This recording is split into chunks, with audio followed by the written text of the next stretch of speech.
Hi, I'm Rick Carver, and welcome back to my story, A Travesty of Justice. This is brought to you by all of our friends at Cecil County News. In previous segments, I brought to you testimony from the trial and a lot of information and facts, and we will bring you lots more. But due to the many followers of this story and a lot of their requests, we have decided to detail the reasons Kosogiv committed the crimes that he did. We will get back into the trial testimony very soon. Okay, let's look at the letter that started everything off. Let's look at it closely.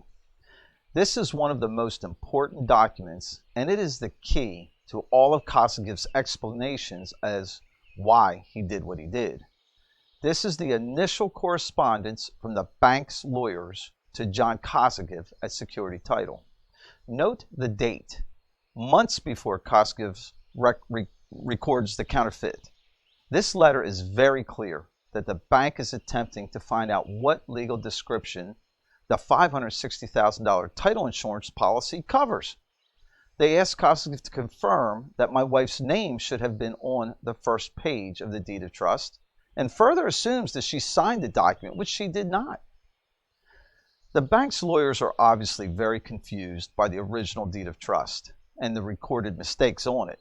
The letter goes on to ask to be indemnified from any loss arising from any scrivener's error in the legal description.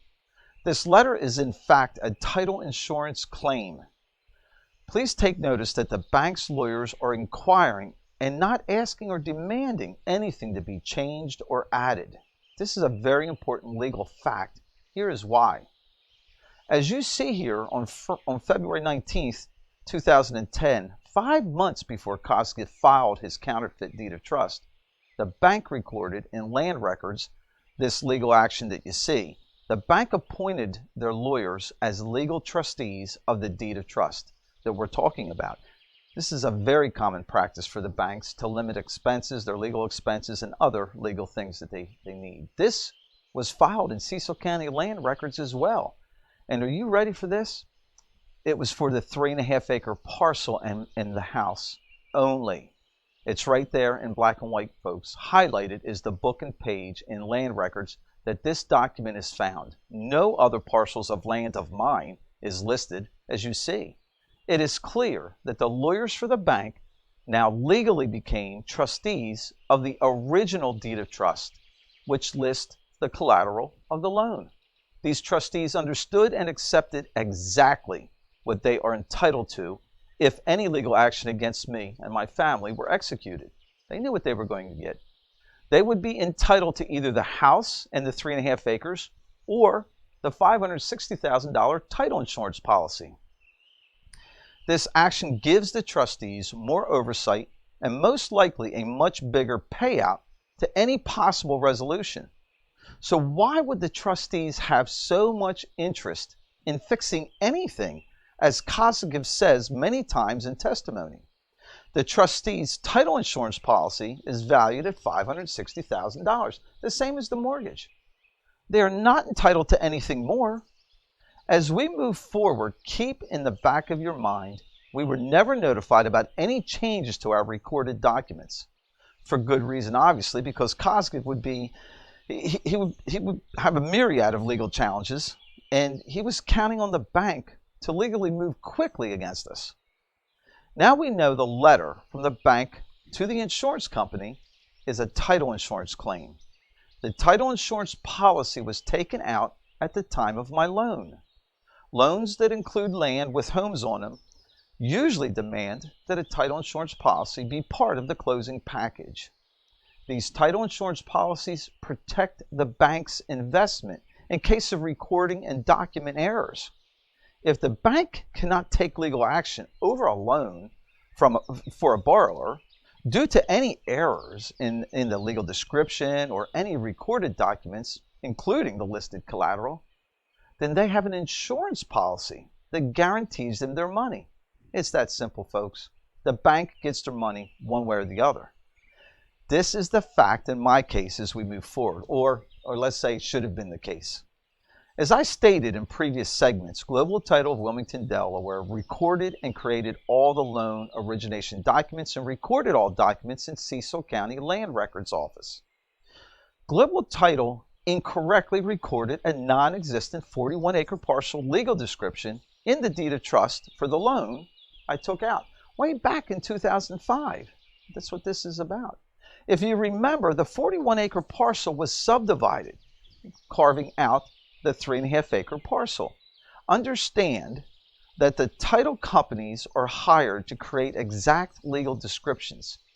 They are paid to produce 100% accurate documents that the banks use to record collateral that they have rights to. They have the legal rights to it.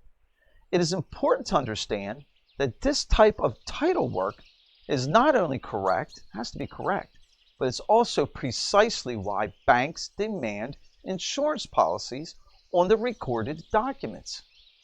What if this legal description is wrong, really wrong, with a number of errors, and it prevents the bank from taking any legal action to the collateral that they have the rights to? Well, then they go after the title insurance policy. Kosygin very quickly became aware of the issues with the legal description, as explained in the initial claim letter. It is important to note the bank's lawyers never asked or demanded Kosygin to ever change anything. They asked for clarification in that claim letter.